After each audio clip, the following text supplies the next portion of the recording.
नमस्ते, मैं हूं सुनील दरेकर। अनमोल ज्ञान में आपका स्वागत है। आज का वीडियो 10वीं कक्षा के छात्रों के लिए बहुत ही महत्वपूर्ण है, क्योंकि आज हम एक ऐसी कविता सीखने जा रहे हैं जो हाइकू विधा में प्रस्तुत है। हाइकू एक साहित्य की विधा है। वैसे तो हिंदी साहित्य में बहुत सी विधाएं हैं, उसमें से एक नवीनतम प्रकार है हाइकू। हाइकू ये मूलतः जापानी साहित्य की विधा है और दुनिया की सबसे छोटी कविता गिनी जाती है, क्योंकि इसमें 17 अक्षर होते हैं, 3 पंक्तियां होती है। पहली पंक्ति में 5 अक्षर, दूसरी पंक्ति में 7 अक्षर और तीसरी पंक्ति में 5 अक्षर, मतलब 5, 7, 5 ऐसे कुल मिलाकर 17 अक्षर होते हैं। तो आज हम ये इसी प्रकार मतलब हाइकू कविता मन ये देखने वाले हैं। ये मन कविता जो लिखी है विकास परिहार इन्होंने लिखी है। हाइकू एक ऐसी विधा है जिसमें भावों को अधिक महत्व देना है और कम से कम शब्दों में व्यक्त करना है। कवि ने अपने भाव एवं विचारों को व्यक्त करने की सफल कोशिश की है इस कविता के माध्यम से। तो देखते हैं मन ये कविता।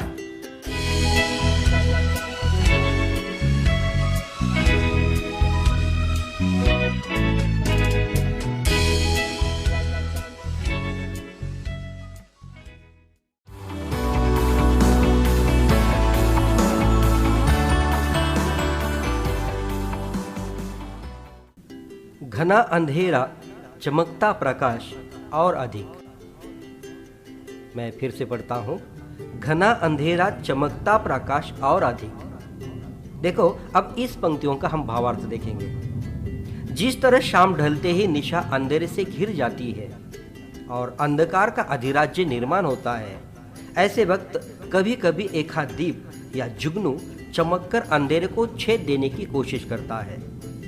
जुगनू का मतलब मराठी में हम उसे काजवा कहते हैं, है ना। मतलब जुगनू चमककर अंधेरे को छेद देने की कोशिश करता है, तब वह अंधकार में सामान्य से और भी अधिक चमकता है। उसी प्रकार कवि का कहना यह है कि हर मनुष्य के जीवन में बहुत कठिनाई रूपी अंधकार तो होता ही है, परंतु जो मनुष्य इस अंधकार को छेद देने की ताकत रखता है, वो मनुष्य जीवन के अंधकार में भी और चमकेगा और महानता प्राप्त करेगा। बस वो बिना डरे कठिनाई का सामना करे, हौसला रखे, यही कवि का कहना है। करते जाओ पाने की मत सोचो जीवन सारा। करते जाओ पाने की मत सोचो जीवन सारा।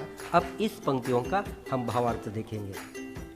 संस्कृत में कर्मण्येवाधिकारस्ते मा फलेषु कदाचन इस सुवचन के अनुसार परिहार जी ने जीवन का सही सार बताने की कोशिश की है।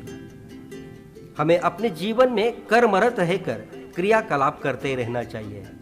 कहने का मतलब यह है, केवल काम करते रहना है, उसकी फल की अपेक्षा नहीं करनी है। फल कभी न कभी मिल ही जाएगा। यदि फल के बारे में सोचते रहे तो कर्म और जीवन का आनंद गवा बैठेंगे।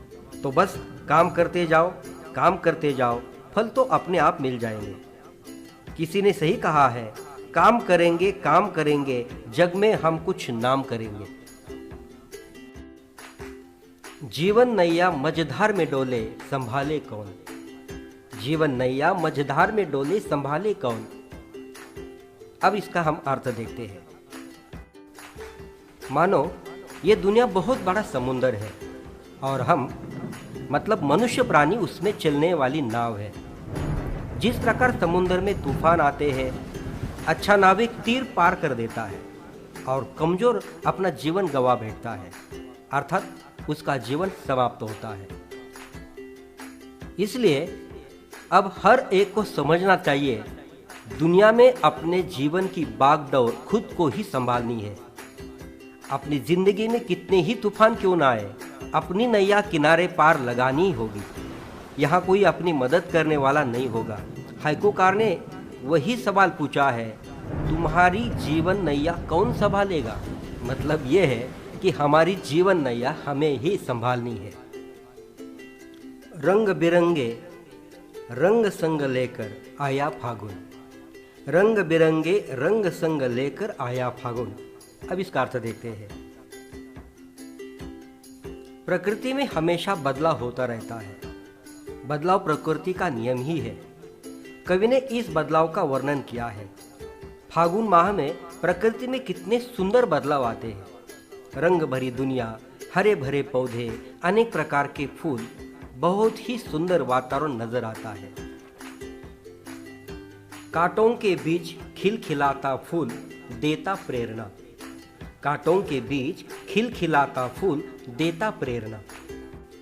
कवि का कहना यह है कि संघर्ष ही जीवन है। हाँ, जीवन में अनेक प्रकार के संघर्ष आते हैं। बहुत ही सुंदर उदाहरण दिया, जैसे कि गुलाब का फूल कांटों में ही खिलता है, लेकिन कांटे होने के बावजूद भी अपनी सुंदरता या सुगंध चारों ओर वो फैलाता है। इसी प्रकार मनुष्य का जीवन भी है। अनेक बाधाओं को लेकर भी उसे जीना है और उस पर मात करते हुए आगे बढ़ना है। तभी हम अपने जीवन को सुंदर और कार्य से सुगंधित कर सकते हैं, जो आगे जाकर किसी के लिए प्रेरणादायी बन जाएगा। भीतरी कुंठा आंखों के द्वार से आई बाहर, भीतरी कुंठा आंखों के द्वार से आई बाहर। कहा जाता है कि मनुष्य नहीं, उसकी आंखें और चेहरा बोलता है। जब मनुष्य खुश होता है तो चेहरे पर अनोखी चमक दिखाई देती है। उसी तरह मनुष्य की जीवन की निराशा, अतृप्ति की भावनाएं उसके चेहरे पर एवं आंखों में उतरती है। उस समय उस मनुष्य का जीवन कितनी निराशा से भरा है, इसका पता चलता है। ऐसे वक्त उन्हें प्रेरित कर जीवन की आदर्शता से अवगत करें। महत्वपूर्ण बात यह है कि हर एक को मनुष्य के चेहरे तथा आंखें पढ़नी आनी चाहिए।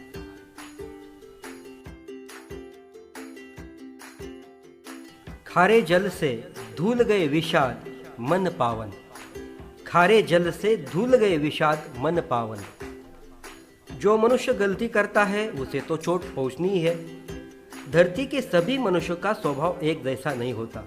जो समझदार, अपने जीवन के प्रति आस्था, कर्म के प्रति निष्ठा रखने वाले अच्छे काम करते रहते हैं, परंतु भूल से या नासमझी में गलती हो जाती है और मन में असंतोष एवं रिश्तों में दूरता आ जाती है, परंतु अपनी भलाई चाहने वाले आपको कड़वी बातें जो हमारे हित में होती है वे करते हैं। जब सही और गलत का फर्क हमारी समझ में आ जाता है तो मन के सारे दुख दूर हो जाते हैं।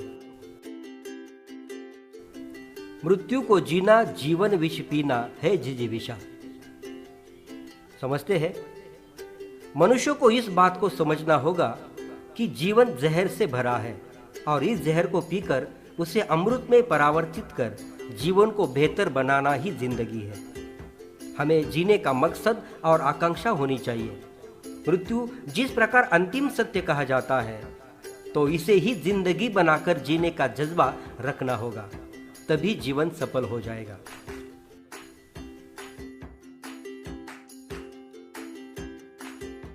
मन की पीड़ा छाई बन बादल बरसी आंखें। भावार्थ इस प्रकार है। मनुष्य स्वभाव की विशेषता बताते हुए इस हाइकू में कहा है कि मनुष्य का मन या सोच जब भी वेदना, कठिनाई आदि महसूस करती है तो स्वाभाविक उसकी आंखों से पानी बरसता है, मतलब आंसू आते हैं। हमें मनुष्य के जीवन से दुखी और सुख से सुखी होना चाहिए, परंतु हमें दूसरों के दुख दूर करने की कोशिश हर हाल में करनी चाहिए।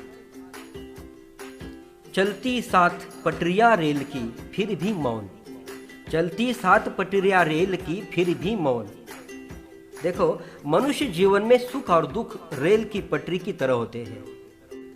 रेल की पटरियां साथ में चलती है परंतु कभी एक नहीं होती, और जहां होती है वहां रेल भी नहीं होती। उसी तरह मनुष्य के जीवन सुख दुख बराबर साथ साथ चलते हैं पर एक नहीं होते, और जहां होते हैं वहां उसके अस्तित्व पर आशंका उपस्थित हो जाती है।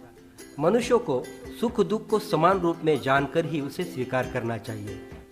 सितारे छिपे बादलों की ओट में सुना आकाश, सितारे छिपे बादलों की ओट में सुना आकाश। देखो, अर्थ इस प्रकार है। अपने जीवन की खुशियों को अनोखे ढंग से व्यक्त करने की सफल कोशिश इस हाइकू में की है। आसमान का मतलब जीवन, सितारे का मतलब खुशियां और बादल का मतलब बाधा। देखो कि आसमान, सितारे और बादल के रूपकों में जीवन की अहम बात बताने की कोशिश इस हाइकू में की है। परिहार जी कहते हैं कि जीवन रूपी आकाश पर जब खुशियों के तारे चमकते हैं तो जीवन आनंद या अवर्णनीय होता है, परंतु हर सुख क्षणिक होता है। उसके ऊपर दुख के बादल छाए रहते हैं। जीवन निराशा से घिर जाता है। कोशिश करनी होगी कि दुख का पर्दा हमेशा के लिए हट जाए। तुमने दिए जिन गीतों को स्वर हुए अमर। देखो, अपने जीवन में अपने परिजन, हितचिंतक, स्नेही एवं अन्य प्रिय व्यक्तियों का होना अत्यंत आवश्यक होता है। इनके बगैर कोई भी मनुष्य अपना जीवन सफलतापूर्वक नहीं जी सकता। उन्हीं की सहायता से हमें अपने जीवन को एक संबल प्रदान करते हैं। ऐसे लोगों के प्रति हमारे मन में कृतज्ञता के भाव होने चाहिए और उन्हें भूलना भी नहीं चाहिए। उन्हीं लोगों के साथ बीती बिताई बातें, जीवन संघर्ष अपने जीवन के अमर गीत बन जाते हैं। इस हाइकू में अच्छे लोगों के साथ को अपने जीवन के गीतों के स्वर कहा गया है। देखो छात्रों, अब हम देखते हैं अंतिम हाइकू। सागर में भी रहकर मछली प्यासी ही रही। अब इसका अर्थ देखते हैं। प्रस्तुत हाइकू के माध्यम से हाइकूकार जीवन की उच्च बात को रखते हैं। वे कहते हैं कि पानी में रहने वाली मछली, जिसका जीवन ही पानी है, वह समुद्र में रहती है परंतु खारा पानी पी नहीं सकती। उसे मीठे पानी की तलाश में समुद्र की गहराई तक जाना होता है। उसी तरह मनुष्य का जीवन खारे समुद्र की तरह होता है। सुख तो है परंतु पा नहीं सकते। उसे ढूंढने के लिए दुख की गहराई तक जाना होता है, अन्यथा सुख के लिए प्यासे ही रहोगे। उसी तरह मनुष्य की तृष्णा कभी मिटती नहीं। ठीक है। देखो छात्रों, इस प्रकार हमने मन, ये हाइकू जो कविता है, इसका भावार्थ देखा है। छात्रों, ये मेरी इच्छा है कि ये मन कविता गहराई से पढ़े, अच्छा अध्ययन कीजिए और अच्छे अंक हासिल कीजिए। धन्यवाद।